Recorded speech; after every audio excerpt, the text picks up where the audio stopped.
Hello everyone, সবাই কেমন আছো? আশা করছি সবাই খুব খুব ভালো আছো। আমিও খুব ভালো আছি। রাধারানীর নাম নিয়ে আজকের দিনটা সকলের অনেক অনেক অনেক ভালো কাটুক। শুধুমাত্র আজকের দিন বলে না, সারা জীবনটা সকলের অনেক অনেক অনেক ভালোই কাটুক, আনন্দে কাটুক। তো সকাল সকাল আমি এখানে গোপুসোনাকে উঠিয়ে দিচ্ছি। আর আজকের ভিডিওটাতে আমি তোমাদের সাথে শেয়ার করব যে আমি গোপাসোনাকে সকালবেলা কীভাবে সেবা দিই। তো চলো ভিডিওটা স্কিপ না করে একদম শেষ পর্যন্ত দেখো। ভালো লাগলে অবশ্যই লাইক কমেন্ট শেয়ার করে দিও। কমেন্টে অবশ্যই আমাকে জানিও ভিডিওটা কেমন হয়েছে। আর একবার রাধে রাধে বলে দিও কমেন্টে। আর আমার চ্যানেলে কিংবা আমার ভিডিওটা যদি তুমি প্রথমবার দেখে থাকো তো অবশ্যই সাবস্ক্রাইব করে দিয়ে যাও। তো এখানে আমি গোপুসোনাকে ঘুম থেকে উঠিয়ে দিয়েছি। আর এই দেখো আমি মুখ চোখ ধুয়ে দিচ্ছি ওর। আর সকাল সকাল স্নান করানো যাবে না, কারণ যা ঠান্ডা পড়েছে, ঠান্ডা লেগে যাওয়ার একটা ভয় থাকে। তো সেই জন্য আমরা সকাল সকাল স্নান করাই না, সকালবেলা মুখ চোখ ধুইয়ে দিই। আর এবারে ভালো করে মুছিয়ে দেবো জলটা, কারণ এক ফোঁটাও জল রাখা যাবে না, প্রচণ্ড ঠান্ডা। তো এখানে ভালো করে ওর মুখ চোখ ধুইয়ে দিয়েছি। এবার জলটা পরিষ্কার করে নিলাম, ওর গামছা দিয়ে মুছে টুছে দিলাম ওকে ভালো করে। আর এরপরে ওকে সোয়েটার টোয়েটার পরিয়ে বসিয়ে দেবো আর সেবা দিয়ে দেবো।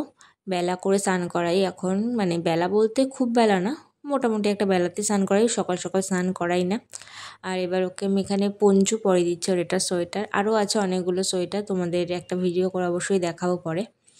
তো এই সোয়েটারটাই পরিয়েছে। এটা পরাতে না আমার খুব ভালো লাগে, কারণ অত হাত ফাত ঢোকাতে হয় না, আমার গলা দিয়ে ঢুকিয়ে দিলেই পরানো হয়ে যায়।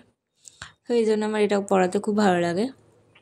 তো এটাই পরিয়ে দিয়েছি, আরও অনেক সোয়েটার পরাই। তো মাঝখানে এটাও পরিয়েছিলাম, সেই ভিডিওটাই করেছি, অন্য সোয়েটার পরিয়ে আর ভিডিও করা হয়নি। তো এই যে আমার গোপুসোনা রেডি হয়ে গেছে, সকালে সেবা নেবে এবার, মানে সকালবেলা সেবা দেবো এবার। তো তার আগে সোয়েটার টোয়েটার সব কিছু পরিয়ে নিয়েছি, কারণ যা ঠান্ডা, এর মধ্যে ওকে এমনি জামা প্যান্ট পরিয়ে রাখা যাবে না, সোয়েটার পরাতে হবে। তো কেমন লাগছে আমার গোপুসোনাকে অবশ্যই কিন্তু জানিও সোয়েটার পরে। আমার তো বেশ কিউট লাগছে। সকাল সকাল দেখো, মনে হচ্ছে ঘুম ভাঙতে চাইছে না, কিন্তু উঠিয়ে দেওয়া হয়েছে। তো তারপর এবার আমি ওর সিংহাসনটা ভালো করে গুছিয়ে দিলাম। এগুলো আমার মা নিজেই বানিয়েছে, আমরা কোথা থেকে কিনে টেনে আনিনি। তো কেমন হয়েছে পঞ্চুটা, সোয়েটারটা কেমন লাগছে সেটা অবশ্যই কিন্তু আমাকে জানিও। এবার ওকে বসিয়ে দিয়েছি ওর আসল জায়গায়, যেখানটা ওর একদম মধ্যমণি জায়গা সিংহাসনের। তো সেখানে বসিয়ে দিয়েছি। এই যে আমার পুচকু সোনাটা বসে রয়েছে। এবার আমি ওর একে একে বিছানাটাও গুছিয়ে দেব। আমার বোন আবার এখানে কম্বলটাকেই পেতে দিয়েছে, তো আর একটা রয়েছে ওটা দিয়ে দিয়েছি গায়ে। এবার বিছানাটাও গোছানো হয়ে গেছে, ওর সাইড করে দিয়েছি। এবার এগুলোকে কাটতে হবে। বিশ্বাস করো এই প্রথমবার কাটলাম, আর আমি ভাবিনি যে এতটা বেশি টাইম লাগে এটাকে কাটতে, এই ফল কাটতে। তো তারপরে এখানে আমি ওর সেবার ব্যবস্থা করছিলাম।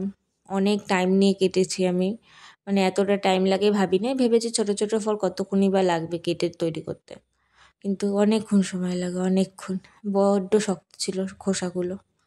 তো যাই হোক, এখানে আমি একে একে সব কিছু সাজিয়ে নিয়েছি। সকালে সেবা দেবো পানি ফল দিয়ে। তো ভিডিওটা কেমন লাগছে অবশ্যই কিন্তু আমাকে কমেন্টে জানিও।